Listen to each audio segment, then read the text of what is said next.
தேவனுக்கே மகிமை உண்டாவதாக. சிந்தனைக்காக தெரிந்து கொள்ளப்பட்ட இன்றைய தலைப்பு திரும்ப கொடுப்பேன். ஒரு பலவீனத்துல இருந்து சுகம் கிடைக்கிறதுக்காக பல ஆண்டுகள் காத்திருந்து உங்க பலன் குன்றி போயிருக்கலாம். ஒரு விடுதலைக்காக காத்திருந்து உங்க காசு பணம் எல்லாம் தண்ணி மாதிரி கரைஞ்சு போயிருக்கலாம். ஒரு நல்ல எதிர்காலத்துக்காக காத்திருந்து உங்க இளமை உங்களை விட்டு மறைஞ்சு போயிருக்கலாம்.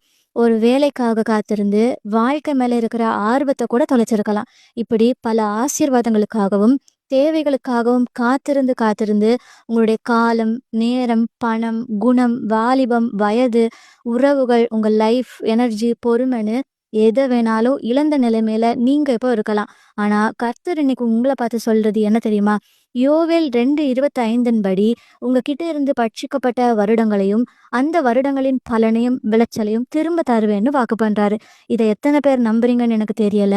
ஆனா இந்த வசனத்த விசுவாசிக்கிறவங்களுக்கு இழந்த எல்லாவற்றையும் கர்த்தர் நிச்சயமாய் தருவார். ஆமென்.